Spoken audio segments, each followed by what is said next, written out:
Bonjour à tous, bienvenue à l'étude biblique de l'église Nouvelle-Vie Dieppe. On va regarder la Bible ensemble ce soir. On va regarder la Bible sur un sujet qui va se passer cette semaine, c'est le sujet de l'ascension de Jésus. Vous savez que jeudi, c'est le jeudi de l'ascension. Pour ceux qui ne savaient pas, le jeudi c'est de l'ascension, c'est pas juste un jour férié. On n'a pas décidé de donner le nom au jour férié, mais c'est l'événement qui a créé le jour férié. Il y en a qui croyaient que l'ascension c'était un pont, parce que le vendredi on dit qu'on fait le pont de l'ascension. Mais non, c'est pas un pont non plus. C'est un événement dans l'histoire qui s'est passé, dans l'histoire du christianisme. Et aujourd'hui, on va voir que l'ascension, ça a un rapport avec Jésus et ça a un rapport avec ce qui s'est passé le jour où il a quitté ses disciples, le jour où il a quitté ses plus proches pour aller au ciel. Jésus, après avoir payé pour le péché de l'humanité en un week-end, après avoir été arraché les clés de la mort et ouvert les portes de la vie éternelle pour toute l'humanité, eh bien, un jour, il est parti. Il est parti. Avant ça, il s'est présenté à ses disciples. Il s'est présenté à ses disciples vivants. Il s'est présenté à ses disciples plusieurs fois. Il s'est présenté à des centaines de personnes aussi, en vision ou pas. Il s'est présenté sur le chemin d'Emmaüs. On l'avait vu avec le pasteur sur son étude sur le chemin d'Emmaüs. Jésus a voulu prouver qu'il n'était pas juste un illuminé. Vous savez, il y en a qui pensent que Jésus, c'était pas le Fils de Dieu, mais c'était un grand prophète, ou c'était un philosophe, c'était un penseur, un humaniste. Je suis désolé, c'est pas possible. Parce que soit Jésus était complètement fou, ou alors c'était le Fils de Dieu. Il n'y a pas d'autre possibilité. Parce que soit ce gars était complètement déjanté, ce Jésus était complètement déjanté, soit il pensait vraiment ce qu'il disait et il était ce qu'il disait. Vous imaginez un petit peu Jésus quand même qui disait, il passait dans la rue là comme ça, il pouvait dire, toi, je te pardonne tous tes péchés pour toujours. Vous imaginez, mais quelle histoire, mais les gens disaient, mais qu'est-ce qui lui prend? Non, mais c'est normal, je suis Dieu. I am God. Je suis Dieu. Non, mais vous vous rendez compte la folie du personnage, s'il n'était pas sérieux avec ce qu'il pensait. Et encore mieux, alors celle-là, elle est extraordinaire. D'ailleurs, il en a choqué plus d'un, même à son époque. Il a dit, celui qui boit mon sang et qui mange mon corps, je lui ouvre les portes de la vie éternelle et je le ressusciterai. Mais les mecs, ils ont dû se dire, mais Monsieur Jésus, nous allons vous emmener gentiment au pôle psychiatrie de l'hôpital de Jérusalem. Vous allez être soigné. Mais vous vous rendez compte, il n'y a pas de possibilité avec Jésus. Donc soit c'était vraiment le Fils de Dieu, soit il était complètement fou. Et ce soir, on va voir qu'il a voulu prouver à ceux qu'il a côtoyés pendant plusieurs temps qu'il était vraiment ressuscité. Même les sceptiques, il les a convaincus, même Thomas qui disait « Moi je ne l'ai pas vu, je ne vous crois pas, vous avez sûrement vu un fantôme ». Il est venu, il a dit « Je ne suis pas un fantôme, tu peux me toucher ». Il a mangé du pain, il a remangé des poissons avec ses disciples. Et il s'est présenté à plein de personnes parce que Jésus voulait prouver qu'il n'était pas juste un illuminé, mais qu'il était vraiment, que ce n'était pas du bluff ce qu'il disait. Et ce soir, on va s'intéresser à ce Jésus tellement réel, tellement sérieux, qui va faire son dernier briefing, son dernier au revoir avec ses disciples avant de monter au ciel. Et il est parti au ciel ce jour-là, donc 40 jours après Pâques, ce qui serait un jeudi si on comptait à partir du dimanche. Et il est parti au ciel en compagnie de ses disciples. Et on va voir les circonstances de son départ. Parce qu'il est parti dans certaines circonstances et grâce au livre des Actes que Luc a écrit, on a des détails sur comment il est parti. Et il nous a laissé, avant de partir, Jésus nous a laissé une phrase clé, une phrase importante, une phrase qui va te permettre de prendre une dimension spirituelle. Et cette phrase, c'est ce qu'il a dit à ses disciples, c'est vraiment une phrase qui fait grandir spirituellement. Il a dit, messieurs les disciples, mesdames, s'il y avait des dames, ne vous mêlez pas de mes oignons. Ça, c'était de la phrase spirituelle. Oui, Jésus, avant de partir, il a dû dire à ses disciples, ce n'est pas vos oignons. Alors je sais que vous dites, mais qu'est-ce que tu me racontes? J'ai déjà lu le livre des Actes, j'ai jamais lu ça. C'est vrai que je l'ai dit en normand, mais c'est ce que Jésus a dit. On va commencer à lire le texte. C'est le livre des Actes, chapitre 1, verset 1. Cher Théophile, dans mon premier livre, j'ai parlé de tout ce que Jésus a commencé de faire et d'enseigner, jusqu'au jour où il était enlevé au ciel, après avoir donné ses ordres, par le Saint-Esprit, aux apôtres qu'il avait choisis. Après avoir souffert, il se présenta à eux vivant, et leur en donna de nombreuses preuves, pendant 40 jours. Il se montra à eux et parla de ce qui concerne le royaume de Dieu. Lorsqu'il se trouvait en leur compagnie, il leur recommanda de ne pas s'éloigner de Jérusalem, mais d'attendre ce que le Père avait promis. Ce que je vous ai annoncé, leur dit-il, car Jean a baptisé d'eau, mais vous, dans peu de jours, vous serez baptisés du Saint-Esprit. Alors que les apôtres étaient réunis, ils lui demandèrent, « Seigneur, est-ce à ce moment-là que tu rétabliras le royaume pour Israël ?» Il leur répondit, « Ce n'est pas à vous de connaître les temps ou les moments que le Père a fixés de sa propre autorité. » Ce ne sont pas vos oignons, messieurs. Mais vous recevrez une puissance lorsque le Saint-Esprit viendra sur vous, et vous serez mes témoins à Jérusalem, dans toute la Judée, dans la Samarie et jusqu'aux extrémités de la terre. Ça, c'est pour vous, messieurs. Ça, c'est l'un des seuls récits qu'on a des détails des conversations qu'il y a eu avant que Jésus monte au ciel, avant son départ. Et imaginez-vous que dans les dernières choses que Jésus a dit à ses disciples, c'est « Ne vous occupez pas de vouloir tout savoir, mais recevez l'énergie, la puissance, la force pour faire ce que je vous ai demandé de faire. » Ça, c'est ce que Jésus leur a dit. Il leur a littéralement dit « Ne vous mêlez pas des oignons de Dieu, mais prenez du Saint-Esprit et faites ce que je vous ai dit. Allez, go !» Et souvent, on parle du retour de Jésus, mais vous savez, souvent, Jésus il nous parle de son avant-retour. Lui, il est plus passionné par ce qui se passe maintenant que par ce qui va se passer quand il reviendra. Jésus, il s'inquiète de ce qu'on va faire pendant son absence. Il disait, alors que eux se souciaient de ce qui va se passer quand il reviendra, lui, il se souciait de ce qui va se passer pendant qu'il ne serait pas là. Et avoir la révélation, vous savez, c'est pas toujours savoir comment Jésus va revenir, sur quelle montagne, à quelle époque, est-ce que le virus est un facteur déclencheur, est-ce que la crise mondiale, est-ce qu'il y aura une crise économique, est-ce qu'il y aura des maladies, C'est pas le principal pour Jésus. Ça, c'est pas de la révélation. J'ai même envie de dire ça, c'est de la distraction. La révélation, si vraiment vous voulez une révélation du christianisme, une révélation de Jésus ce soir, avec le message de l'ascension, eh ben c'est « Qu'est-ce que je dois faire aujourd'hui, Seigneur ?» Si tu poses cette phrase dans ta tête et si tu te la poses sérieusement, tu as eu une révélation de classe. Pourquoi je vis, Seigneur ? C'est quoi ? Montre-moi ce que je dois faire aujourd'hui. Donne-moi de ton énergie. Et vraiment la question qu'on doit se poser, c'est quoi qui me motive ? Qu'est-ce qu'on est en train de faire pour Dieu en ce moment ? Imaginez-vous la scène, c'est quand même hallucinant. Jésus, il est en train de leur donner des enseignements de première qualité, de premier cru. Jésus qui parle du Saint-Esprit. Le moment est glorieux. Il dit, voilà, vous allez recevoir la puissance. Ça arrive tout de suite, là, dans peu de jours. C'est vraiment une expression qui dit, c'est en train au bord d'arriver. Vous allez recevoir ça. Il est en train vraiment de leur donner des consignes, des enseignements profonds sur la venue du Saint-Esprit. Et il annonce un programme. Et eux, qu'est-ce qu'ils disent ? Oui, mais d'accord, ok. Merci Jésus, merci, sympa, mais c'est quand qu'on va régner là avec toi et tout ça ? Jésus dit, non. Bip, question non pertinente. Il leur répondit, ce n'est pas à vous de connaître les temps ou les moments que le Père a fixés de sa propriété. C'est pas dans le bon sujet là, mes amis. Et on dirait, revenons au sujet dont je vous parlais. Mais vous allez recevoir une puissance, le Saint-Esprit qui viendra sur vous, et vous serez mes témoins à Jérusalem, dans toute la Judée, et jusqu'aux extrémités de la terre. Vous savez, souvent, je crois qu'on fait pareil que les disciples avec Dieu. On lui dit, vas-y, montre-moi la fin du film, là, je veux savoir. Et Dieu, il dit, mais non, mais attends, on est en train de regarder le début. Tu vas même pas comprendre l'histoire si tu regardes pas le début du film. Vous savez, c'est comme si, imaginez-vous, Dieu vous avait révélé les 5 numéros du loto. Vous avez tout le loto devant vous, vous avez accès aux millions, et vous vous dites « Ouais, mais tu ne vas pas donner le numéro bonus, je voudrais savoir le numéro bonus. » Mais tu t'en fiches du numéro bonus. Tu le sauras plus tard, peut-être, autant que Dieu voudra te dire le numéro bonus. Mais pour l'instant, tu as gagné au loto, tu as les 5 numéros, vas-y, va. Un peu comme les enfants. Vous savez, les enfants qui posent des questions qui sont inappropriées pour leur âge. Ils ne sont pas dans cette saison de leur vie, mais ils veulent savoir tout de suite. Et du coup, Dieu leur répond « Écoute, ce n'est pas le moment. » Mais franchement, j'ai craqué, j'ai mis une petite vidéo sur ce petit buveur de lait qui pose des questions inappropriées. Ça vous rappellera des souvenirs. Papa, c'est quoi cette bouteille de lait ? Papa, c'est quoi cette bouteille de lait ? Papa, comment on fait les bébés ? Eh bien, c'est tout nouveau. C'est une bouteille de lait longue conservation, UHT. Elle conserve au lait tout son bon goût. Et en plus, elle se revisse. L'essentiel est dans Lactel. Non, on ne doit pas tout savoir sur tout.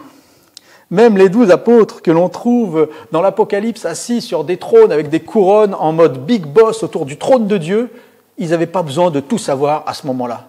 Ils n'avaient pas besoin de savoir tout ce qui allait se passer. Même le chrétien n'a pas besoin de tout savoir. Et c'est ce que Dieu veut, et c'est qu'on ne sache pas tout. Et il a raison de le faire. Vous savez pourquoi? Parce que c'est son idée. Et les idées de Dieu, c'est toujours les meilleures. Donc c'est mieux qu'on ne sache pas tout. Et j'aime cette loi de Dieu qu'on trouve dans le Lévitique qui dit que adorez Dieu. Observez les jours de repos. C'est Lévitique 19:30 qui dit « Vous observerez les jours de repos, de sabbat, que je vous ai prescrits, et vous respecterez mon sanctuaire, parce que je suis l'Éternel. Ne vous adressez ni à des médiums, ni à des devins, ne les consultez pas, vous vous rendriez impurs, je suis l'Éternel, votre Dieu. » Dieu, c'est ce qu'il dit ici, tu n'as pas besoin de savoir tout ton avenir, tu m'as moi. Tu m'as Dieu, tu vas avoir du Saint-Esprit, tu vas avoir de l'énergie, tu vas avoir un plan pour ta vie, tu n'as pas besoin de tout savoir. Qu'est-ce que tu as besoin de savoir? Qu'est-ce qui va t'arriver des médiums, des devins? Profite de Dieu, profitons de Dieu. Le message de l'Ascension, c'est profiter de ce que Dieu vous donne maintenant et ne vous cherchez pas à savoir tout ce qui concerne l'avenir. Personnellement, je suis vraiment inquiet, très très inquiet pour tous ceux d'entre nous qui avons fait exploser le temps de journaux télévisés, de chaînes d'infos en continu, de tout ce que vous voulez d'informations par rapport à toutes les circonstances que nous vivons et qui, parallèlement à ça, ne nous nourrissons pas assez des choses de Dieu.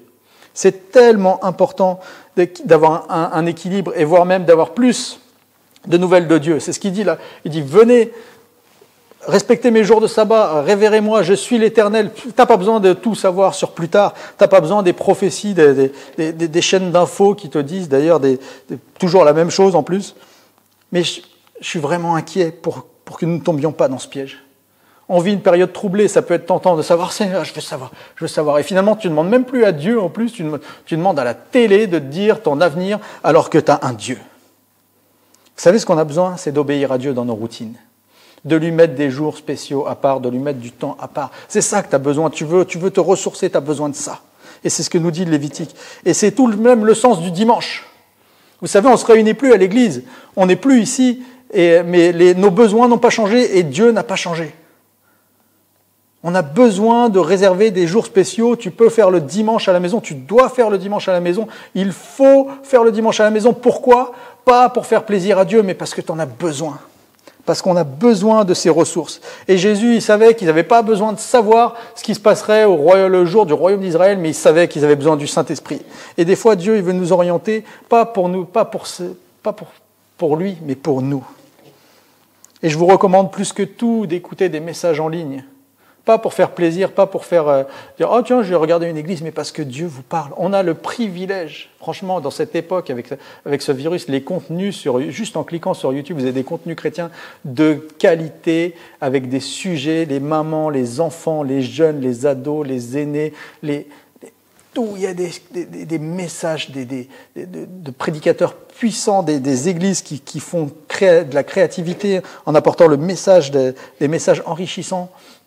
Partout sur Internet, il y a juste à cliquer. Je vous encourage vraiment à aller regarder plein de contenus. Certes, vous avez les meilleurs contenus du monde avec l'Église Nouvelle Vie, mais humblement, on se vante un peu, mais voilà quoi. Il y a d'autres choses qui sont extraordinaires. Vous pouvez aller regarder d'autres choses sur YouTube que l'Église Nouvelle Vie. Vous pouvez faire plusieurs dimanches par semaine. Vous pouvez réserver le soir. Allez, j'éteins la télé, je vais regarder une prédication. Église MLK, Église Nouvelle Vie Canada, Église aux États-Unis, si vous voulez, vous pouvez regarder des anciennes prédications. Il y a Église Momentum à Bordeaux. Je vous recommande plus que tout de passer du temps à vous ressourcer en ces moments difficiles plutôt que de nous inquiéter pour l'avenir. On n'a pas besoin d'écouter Dieu, mais on n'a pas besoin de tout savoir sur l'avenir. J'écoutais un pasteur justement sur YouTube qui prêche lui, quand il fait des lives, des fois, il y a 45 000 personnes qui sont dans le live. Il est hallucinant, c'est un pasteur américain, il s'appelle Steven Furtick. Et c'est trop fort parce qu'avec toutes ces histoires de virus et tout, puis lui, avec sa popularité, vu qu'il prêche, c'est un prédicateur vraiment de feu, de qualité. Et les gens lui disaient, mais dis-nous, qu'est-ce qui va se passer? Mais il dit, ouais, je sais pas, Dieu, il me fait pas un briefing, Dieu, il me révèle des prédications, il me révèle sa parole et il me donne les moyens de la retransmettre, mais il me vient pas me dire personnellement tout ce qui va arriver. Il dit, je sais pas, il dit même l'apôtre Paul, il a dit, des fois on sait même plus comment prier, on ne sait pas tout. On a besoin du Saint-Esprit qui vient nous aider, même pour prier. On ne sait même pas quoi prier pour nous des fois. On ne sait pas tout. Et il rappelait que le premier péché, le mal, est rentré dans le monde par la soif de vouloir savoir plus.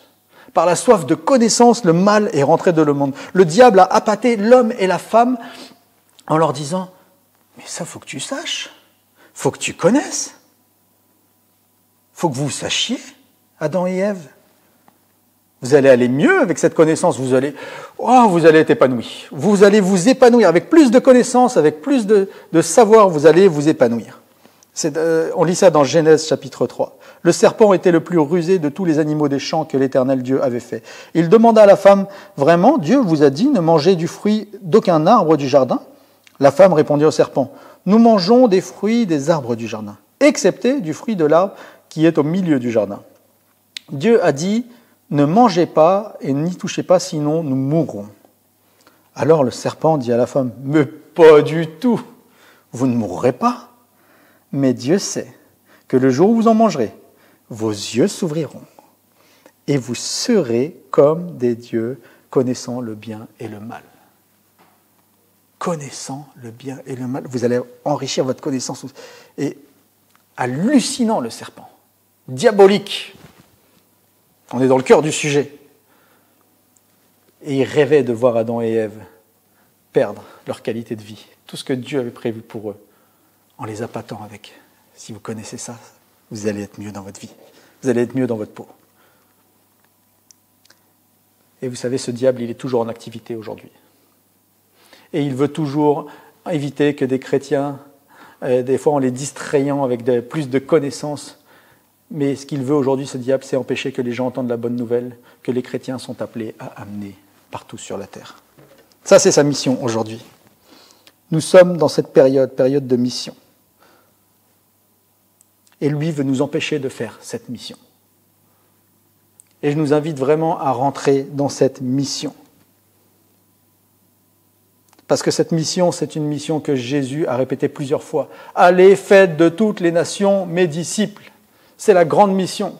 Quand il a appelé ses disciples, il a dit, je ferai de vous des pêcheurs d'hommes. Quand il a parlé à ses disciples dans Matthieu, il a dit, faites de toutes les nations mes disciples, faites de toutes les ethnies mes disciples, allez voir toutes les races du monde, toutes les classes sociales, toutes les couches, et parlez-leur de Jésus. Et le diable, il veut nous empêcher de faire cette mission. Et à l'ascension, les distractions ont commencé. Et Jésus a dit, ne vous occupez pas, ne vous perdez pas, mais passez à l'action, faisons le boulot. C'est le deuxième enseignement du récit de l'ascension. On a vu premièrement qu'on n'a pas besoin de tout savoir, ni sur notre futur, ni sur tous les projets de Dieu. Ça peut plus nous pourrir la vie comme ça a pourri la vie d'Adam et Ève. Parce que cette révélation, ça a pourri leur vie. Ça a pourri la vie de leurs enfants. On l'avait vu dans l'étude biblique avec Sébrine que les relations frères et sœurs ont été mal construites à cause de cette chute, à cause de ce savoir en plus. On n'a pas besoin de tout savoir, c'est vraiment un message fort. Mais on a besoin de recevoir le Saint-Esprit. Et par contre, on va avoir besoin de faire des choses. On n'a pas besoin de tout savoir, mais on a besoin de faire des choses. On a besoin d'aller au boulot, au charbon, au taf. Pourquoi ? Parce qu'il y a une humanité entière d'enfants chéris de Dieu qui ne sont pas encore dans ses bras, qui ne sont pas encore dans ses bras d'amour et que Dieu veut ramener à lui. C'est le cœur de Dieu, c'est de ramener un maximum d'âmes à lui, un maximum de personnes dans ses bras. Et c'est pas la peine de rester plus d'une minute fixé sur les nuages à l'endroit où Jésus est parti. Et ici, c'est pas là-haut que ça se passe, c'est ici. C'est pas le christianisme, c'est pas une religion du ciel, c'est une religion qui a mis le ciel sur la terre.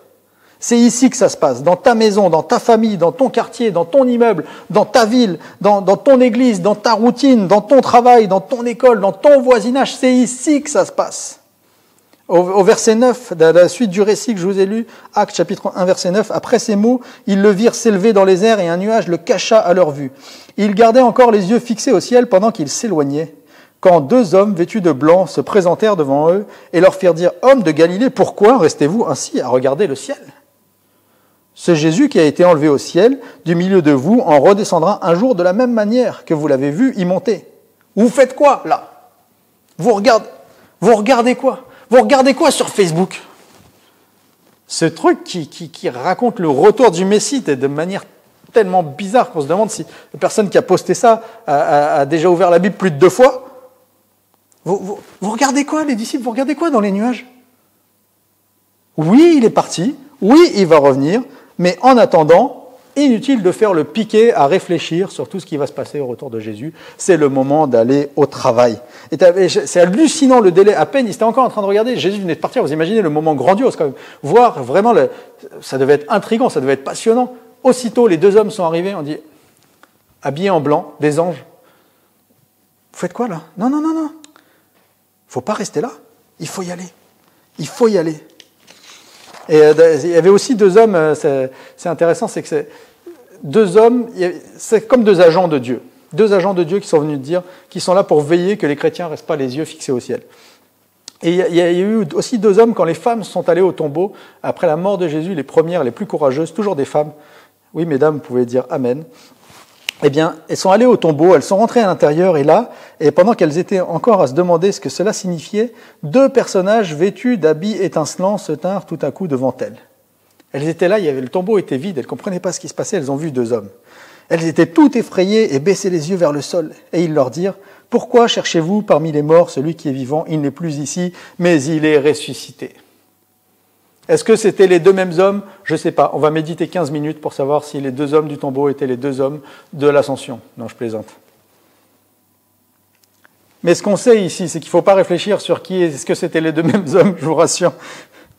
Mais ce qui est sûr, c'est que Dieu avait des agents pour dire tu ne resteras pas dans un tombeau à méditer, tu ne resteras pas les yeux fixés sur le ciel de comment Jésus est parti ou à te dire comment il va revenir, mais tu vas aller faire une mission parce que les femmes aussitôt elles ont quitté le tombeau et elles sont parties en mission proclamer il est ressuscité, un message de vie et de liberté pour l'humanité tout entière.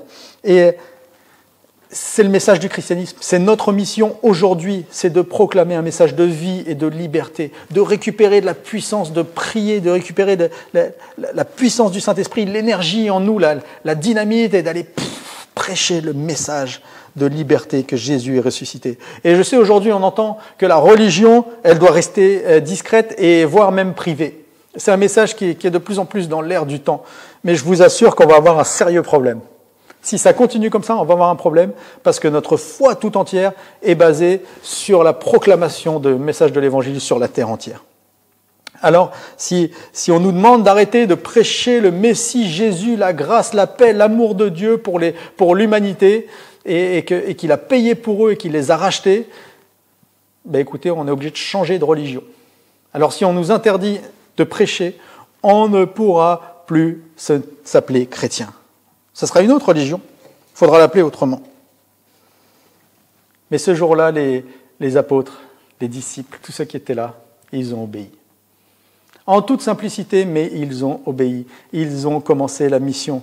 Et si aujourd'hui, 1990 ans plus tard, nous sommes chrétiens, nous avons entendu la bonne nouvelle de Jésus, c'est parce que ces gens ont prêché le message de l'Évangile. Ce n'est pas Jésus qui a prêché l'Évangile, c'est eux qui ont prêché l'Évangile, il y a d'autres qui ont prêché l'Évangile, et ce message qui sauve notre âme est arrivé jusqu'à nous. Et si en 2020 on est sur YouTube en train de prêcher la même nouvelle, c'est incroyable. Et si quelqu'un qui écoute là n'a jamais ouvert encore ce cadeau du pardon des péchés que Jésus-Christ a délivré en mourant sur la croix, eh bien faut en profiter. Tu peux en profiter aujourd'hui et j'en profite pour annoncer ce message parce que c'est tout ce message qu'on a annoncé et dire que c'est facile, il faut juste dire Dieu. C'est vrai que j'ai remarqué que j'étais pas pur. J'ai remarqué que franchement, j'étais pas le top. Que la pureté divine n'habite pas en moi et j'accepte que tu me purifies. J'accepte que tu me purifies, je t'ouvre mon cœur, je reconnais que je suis pas parfait, que je suis pas quelqu'un de 100% pur et j'ai besoin de ta pureté pour être reconnecté avec toi. Et si vous faites ça, si vous ouvrez votre cœur, si vous faites cette prière à Jésus, eh ben instantanément déjà vous sauvez votre âme et en plus vous allez découvrir que votre vie va changer. Vous allez faire comme demi-tour dans la vie parce que vous allez découvrir je sais pas si vous allez voir la vie en rose, mais vous allez voir la vie autrement, c'est sûr. Et ça, c'est le message qui a été prêché depuis maintenant 2000 ans. Et c'est le message que lorsque Jésus est monté au ciel, il fallait que ça reste que nous sommes au boulot, que nous ne sommes pas là pour rester les yeux fixés au ciel, mais que nous sommes là pour bosser. Et vraiment ramener cette vérité, ramener l'évangile partout et dans notre chose, dans la toute simplicité de nos vies quotidiennes. Regardez, ça s'est passé en toute simplicité. Alors, les apôtres quittèrent la colline qu'on appelle le mont des Oliviers, situé à environ 1 kilomètre de Jérusalem, et rentrèrent en ville. Dès leur arrivée, ils montèrent à l'étage supérieur de la maison, où ils se tenaient d'habitude, d'ordinaire. C'étaient Pierre, Jean, Jacques et André, Philippe et Thomas, Barthélemy et Matthieu, Jacques, fils d'Alphée, Simon le Zélé et Jude, fils de Jacques. D'un commun accord, ils se retrouvaient souvent pour prier avec quelques femmes, avec Marie, la mère de Jésus, et avec les frères de Jésus. Ça, c'est la fin du texte, du message de l'Ascension, c'est le message. Ne te prends pas trop la tête avec des questions superflues, mais rentre chez toi, prends tes affaires. Non, je rigole, je pense à la chanson, mais c'est bête. Et rentre chez toi et va faire la mission de Jésus. Va faire la mission de Jésus. Et quelques jours plus tard, on remarque qu'ils étaient unis et en prière. Ça pourrait être tout un autre message. Mais le Saint-Esprit est venu et descendu sur eux. Et ils ont, grâce à cette puissance, magnifiquement répandu l'Évangile. Et on verra ça plus tard à la Pentecôte. Mais ils ont mis en place le match de l'Évangile. Et ils ont passé la balle à une génération qui s'est convertie, une autre génération qui s'est convertie jusqu'à nous aujourd'hui, en 2020, la balle est dans nos pieds.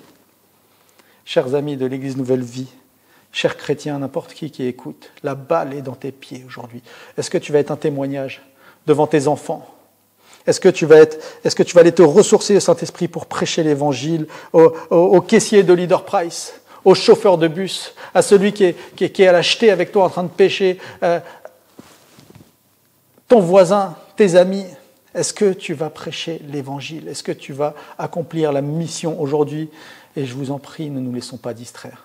Et ça, vous savez, ça passe par quoi? Ça passe pas par nous, ça passe par le ressourcement de sa puissance. En disant, Saint-Esprit, descends sur nous. Nous voulons être un peuple embrasé. On va finir par un chant, merci David, parce qu'il fait un chant exactement pour le thème. Oui, nous voulons être un peuple embrasé. Je vous prie de faire cette prière à la maison, de vous remettre devant Dieu. Dire, nous voulons être un peuple embrasé. L'Église que ton cœur attend, Saint-Esprit, souffle sur nous. Et là, vous aurez compris le message de l'Ascension. Seigneur Jésus, merci parce que tu es tellement puissant. Aide-nous, remplis-nous, équipe-nous toujours plus de ton Saint-Esprit qui n'a pas de limite pour que nous puissions toucher partout autour de nous et répandre la bonne nouvelle, le message du salut dans le nom de Jésus. Amen. Merci David.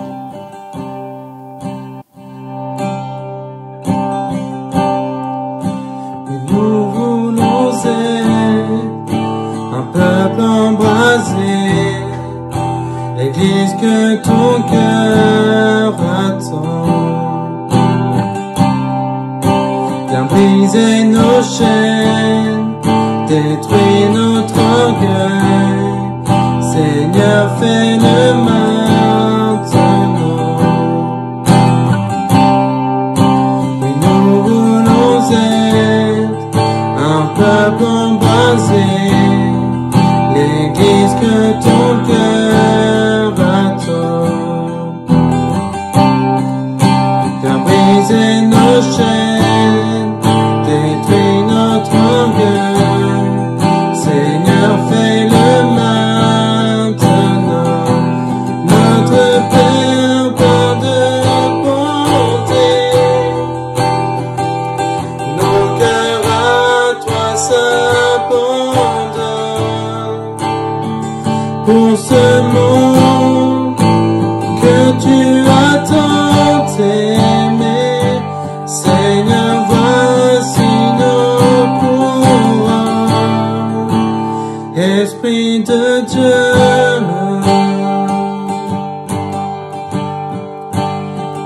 Esprit du Dieu vivant, souffle du Nord, souffle du Sud, souffle de l'Est, souffle de l'Ouest, Esprit de Dieu,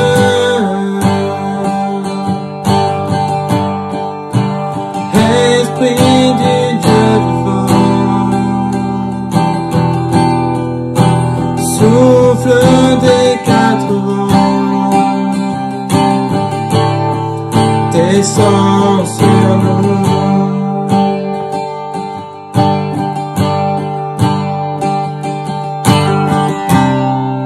Envoie ta puissance, rends-nous les témoins d'un royaume qui se répand. Fais brûler nos cœurs au sein des ténèbres, comme un phare dans l'océan. Notre Père plein de bonté, Dieu de tendresse et de grâce, pour ce monde que tu as tant aimé, fais briller sur nous ta face, Esprit de Dieu,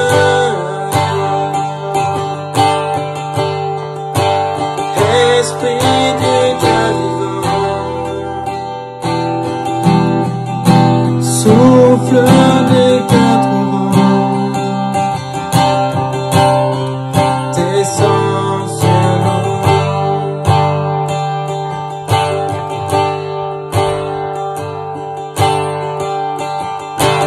Que ton règne vienne, ta volonté soit faite sur la terre comme au ciel, sur la terre comme au ciel.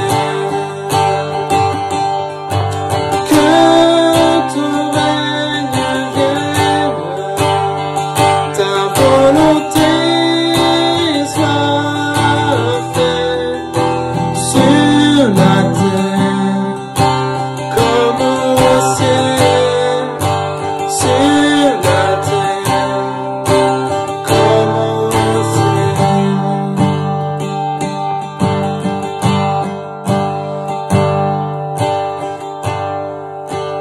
Esprit de Dieu,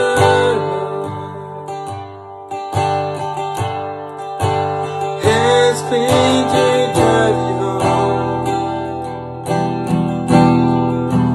souffle du nord, souffle du sud, souffle de l'ouest, souffle de l'est, Esprit de Dieu,